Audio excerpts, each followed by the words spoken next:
ఆంధ్రప్రదేశ్లో ప్రజలు 18 నెలల కాలంలోనే కూటమి ప్రభుత్వం మీద విరక్తి చెందారు కాబట్టి కోటి సంతకాల కార్యక్రమం అనేది విజయవంతమైంది అంటూ నిన్న విడుదల రజనీ కానీ లేదంటే వైసీపీ నాయకులు కానీ చేస్తున్న వ్యాఖ్యల్లో వాస్తవాలు ఉన్నాయనుకోవచ్చు అంటారమ్మా. కోటి సంతకాల్లో వాళ్ళకి ఒక 10% కూడా అయ్యి ఉండవండి. కాకపోతే వీళ్ళు ఏం చెప్తున్నారు, డబ్బా కొట్టుకుంటుంది ఆ రజని, చిలకలూరుపేట చిలక అనకూడదు. కానీ ఇప్పుడు మరి ఏంటి మెడికల్ కాలేజీలు కట్టలేదు చెయ్యలేదు అని కూడా ఒక మాట మాట్లాడుతుంది. మరి మెడికల్ కాలేజీలు తను చేసింది అదే మంత్రిగా చేసినప్పుడు ఎన్ని మెడికల్ కాలేజీలు కట్టిందండి? మెడికల్ కాలేజీలు కట్టిందా, లేకపోతే పేదవాళ్ళకి ఏమన్నా మెడిసిన్ ఇచ్చిందా, లేకపోతే పేదవాళ్ళకి ఏమన్నా ఆపరేషన్లు చేయించిందా?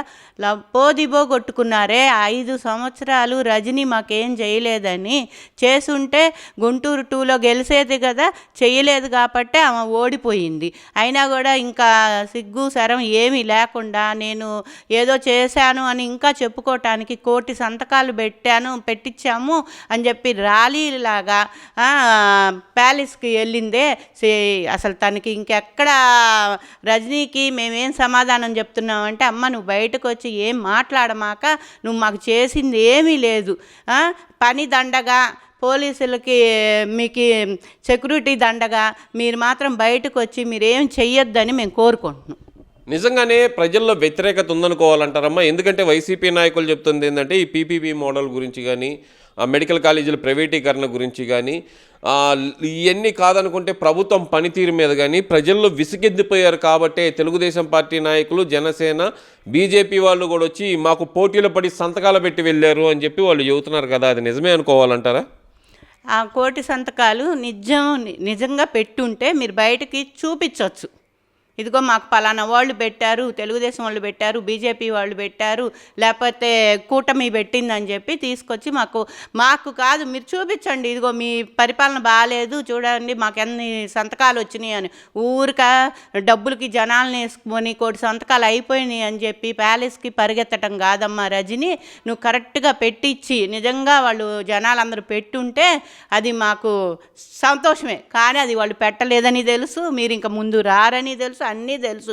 ఇప్పుడిప్పుడే ఏంటంటే కార్పొరేషన్ ఎలక్షన్లు వస్తున్నాయి కాబట్టి ఏదో ఒకటి ముందుకు రావాలని చెప్పేసి మీరు అందరూ బయటకు వస్తున్నారే తప్పితే అవన్నీ ఏమీ లేదు.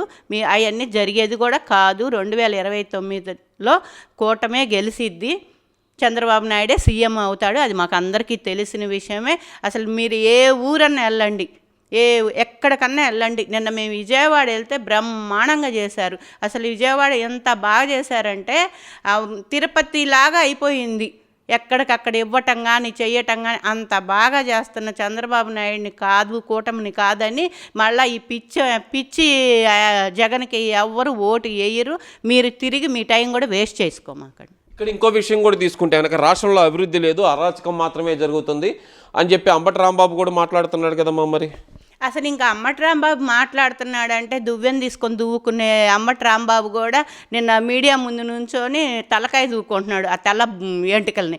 ఇంకా నువ్వు కూడా ఏం మాట్లాడతావయ్యా, నువ్వేం మాట్లాడుతున్నావు?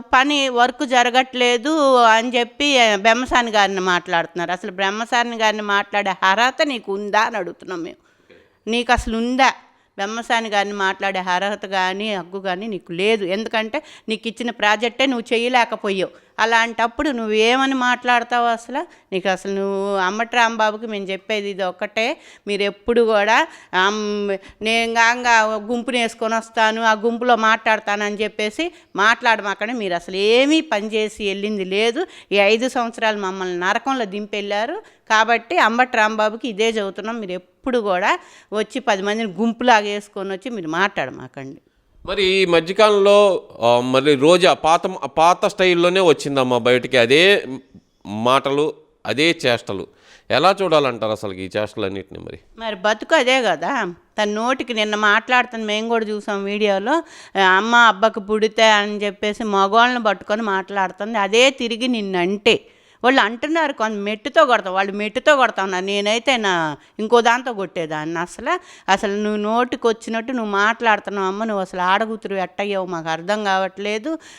నువ్వు సినిమాలో తల్లిదండ్రులు మార్చినట్టు బయట కూడా మాట్లాడితే ఎవ్వరు ఊరుకోరు. నీకు ఇచ్చిన మర్యాద నువ్వు పోగొట్టుకుని ఇప్పటికే చెన్నైలో ఉంటున్నావు, ఈసారి చెన్నైలో కూడా కాదమ్మా ఉండేది, మనిషికి కూడా కనపడకుండా పోయేటట్టు చేసుకోమాక. నువ్వు నోటికి వచ్చినట్టు అసలు నువ్వు పదవిలో ఉన్నప్పుడు మాట్లాడినట్టే పదవి పోయినాక కూడా ఇష్టం వచ్చినట్టు మాట్లాడుతున్నావు. అసలు నువ్వు మాట్లాడే మాటకు ఒక్కదానికి కూడా అర్థం లేదు.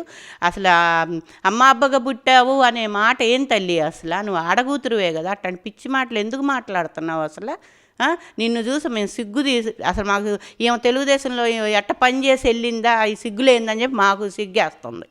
ఎందువల్ల అంటారమ్మా ఈ రెచ్చగొట్టే వ్యాఖ్యలు? అసలు లేదంటే కనుక ఎదుటి వాళ్ళని కించపరిచే విధంగా మాట్లాడటం ఈ వైసీపీ నాయకులను, ముఖ్యంగా రోజా కానీ, ఈ అంబటి రాంబాబు కానీ, లేదంటే కనుక పేరు నాని కానీ, వీళ్ళందరూ ఎందుకని మానుకోలేకపోతున్నారు అనుకోవాలంటారు? ఇంకా వాళ్ళ రక్తంలో అలాంటిదే ఉంటుంది. ఎందుకంటే ఆయన పోషించాడు కదా.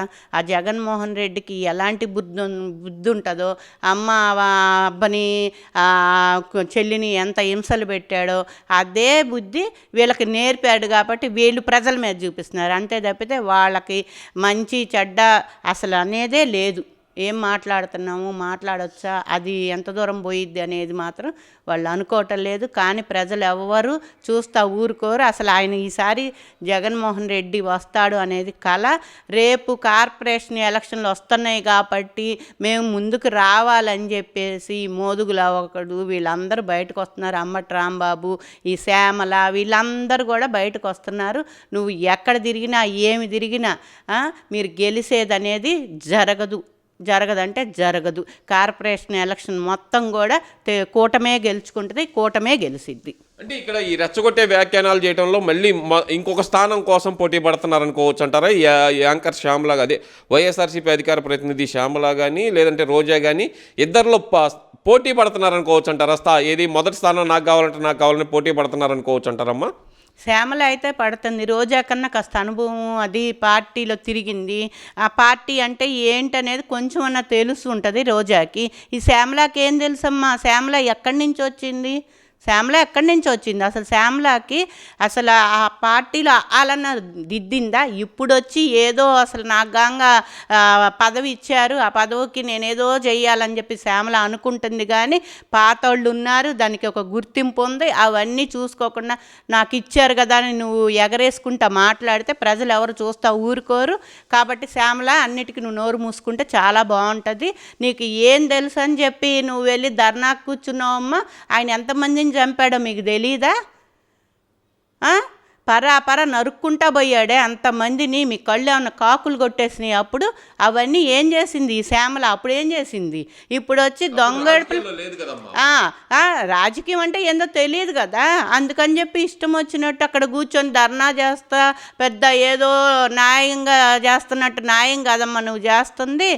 అన్యాయం చేసి పోమాక నీకెందుకు, నువ్వు పోయి హైదరాబాదులో కూర్చో, ఎందుకు వచ్చిన గోల. కానీ నువ్వు వచ్చి వాళ్ళు అట్ట చేశారు వీళ్ళు ఇట్ట చేశారు, ఆయన అన్నదమ్ముళ్ళు కలిపి ఎంతమందిని చంపారమ్మా నీకు తెలీసా? నీకు తెలియదు కదా. తెలియనప్పుడు తెలియనట్టు కూర్చో. నిన్నగాక మొన్న వచ్చిందని నువ్వు పెత్తనం కట్టుకొని అన్నీ తెలిసిన దానిలాగా మాట్లాడితే ప్రజలు ఇక్కడ ఎవరు చూస్తా ఊరుకోరు. కాబట్టి జాగ్రత్తగా ఉండాలి శ్యామల అని చెప్పి హెచ్చరిస్తున్నాం.